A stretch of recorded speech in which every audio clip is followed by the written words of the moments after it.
आप जिस गठबंधन से है उस गठबंधन में आप ही की गठबंधन की हाँ सरकार ठीक है, उससे क्या मतलब। की पार्टी ने लोकसभा में समर्थन दे दिया, ललन सिंह ने भी समर्थन किया इसके खिलाफ। क्या करें, हमारा अपना विचार है ना, मैं रखूंगा ना। आग्रह किया उनसे, मैं अनुरोध करता हूँ माननीय मुख्यमंत्री जी से कि आप इस मामले में हस्तक्षेप करें।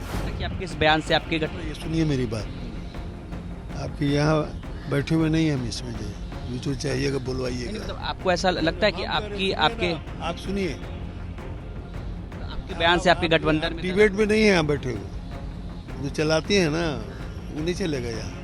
हम जो कह रहे हैं सुनिए फिर बात कीजिएगा। बीते दिन लोकसभा में वक्फ बिल लाया गया, इस पर जेडीयू के एमएलसी गुलाम गौस ने आपत्ति जताई है। हमारे साथ है जेडीयू एमएलसी गुलाम गौस। इस बिल को लेकर के आपने आपत्ति जताई है, क्या कुछ स्टैंड है आपका इस पर? नहीं, मेरा स्टैंड है, मतलब मैंने पहले भी कहा है कि इस बिल को पार्लियामेंट में लाने से पहले मुस्लिम समाज में आम जनमत के लिए मतलब जाना चाहिए था, इस पर बहस होनी चाहिए थी, चर्चा होनी चाहिए था, तब जो इसको पार्लियामेंट में लाना चाहिए था। और जो वर्तमान केंद्र सरकार है इस पर मुस्लिम समाज का विश्वास नहीं है, इसलिए कई चोट लग चुका है। ये सरकार कभी बाबरी दादरी, कभी लव जिहाद, कभी घर वापसी, कभी 3 तलाक, कभी एनआरसी, कभी सीए, और अब जो है वक्फ का ये लेकर आई है। पूरे देश में 9,70,000 एकड़ जमीन है वक्फ की जो है, इस पर कुछ लोगों की गीत दृष्टि लगी हुई है। आपने जो है मौलाना आज़ाद फाउंडेशन के माध्यम से जो मिलता था स्कॉलरशिप मुस्लिम बच्चों को, उसको बंद कर दिया। आपने जो है माइनॉरिटी वेलफेयर डिपार्टमेंट का जो फंड था अल्पसंख्यक के विकास के लिए, उसकी राशि आपने कम कर दी।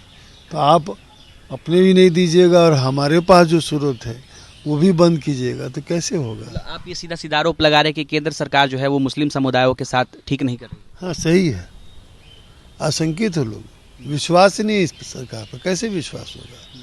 मैंने पहले भी कहा कि कभी बाबरी दादरी, कभी लव जिहाद, कभी घर वापसी, कभी 3 तलाक, कभी एनआरसी, कभी सीए।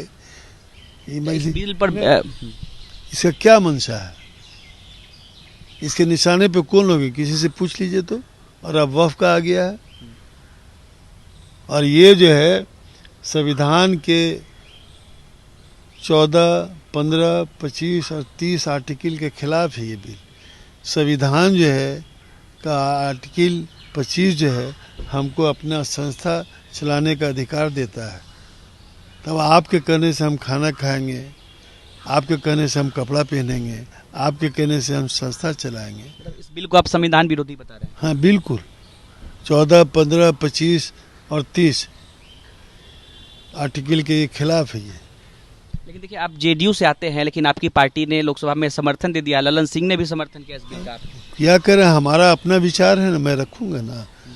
हमारे पार्टी में आंतरिक लोकतंत्र है मौजूद, इसलिए मैं अपनी बात कर रहा हूँ। आप अपनी बात मुख्यमंत्री नीतीश कुमार के समक्ष बिल्कुल, रखेंगे? हाँ बिल्कुल, मैंने आग्रह किया उनसे, मैं अनुरोध करता हूँ माननीय मुख्यमंत्री जी से कि आप इस मामले में हस्तक्षेप करें।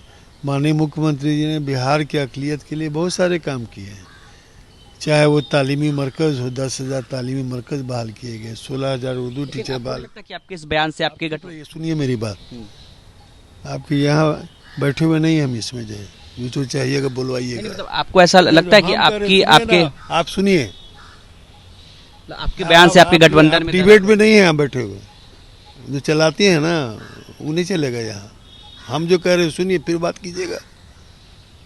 आपको टीआरपी बढ़ाना है, मैं अपनी बात कहूँगा। से आप जिस गठबंधन से है उस गठबंधन में आप ही की गठबंधन की हाँ ठीक है, उससे क्या मतलब है।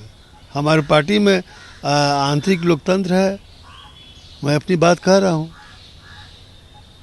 बहुत से काम हुए हैं यहाँ पर अक़लियत के लिए, हमारे मुख्यमंत्री जी ने किया है। ये तालीमी 10,000 तालीमी मरकज़ बहाल किए गए, 16,000 उर्दू शिक्षक बहाल किए गए, और जो है क्या बोलते हैं अभी 2 जगह अल्पसंख्यक आवासीय विद्यालय खुले हैं। मैं उम्मीद करता हूँ कि माननीय मुख्यमंत्री जी इसमें हस्तक्षेप करेंगे और कोई सार्थक नतीजा आएगा। अच्छा, बांग्लादेश में जिस तरीके की घटनाएं हो रही, इस पर आपका क्या कहना है? अब मैं इसके बारे में अभी कुछ नहीं कहूँगा। सरकार को मैं यही कहूँगा, बहुत सूझबूझ से और ठंडे दिमाग से कदम उठाना चाहिए जो अपने देश के हित में हो, राजनीतिक हित में नहीं, अपने देश के हित में। बांग्लादेश हमारा पड़ोसी राज्य है, हमारी कोशिश होनी चाहिए कि अगल बगल के जितने स्टेट हैं सबसे अच्छा आपका एक बयान आया था कि आपने केंद्र सरकार को कहा था कि उन्हें बांग्लादेश से सीख लेनी चाहिए। हाँ बिल्कुल, सब कुछ सीख लेनी चाहिए। जिस देश में भी लोकतंत्र है उसको सीख लेनी चाहिए। जनता जब सड़कों पर उतरती है ना तो सब सेना वाना सब फेल कर जाती है। चलिए, तो देखिए इस वक्त हमारे साथ जेडीयू एमएलसी आंदोलन में रहे, जेपी आंदोलन में भी हम लोग रहे, समझ गए। हमारे साथ जेडीयू एमएलसी गुलाम गौस थे। इन्होंने तमाम सवालों के जवाब दिए हैं। अनिकेत कुमार, बिहार तक, पटना।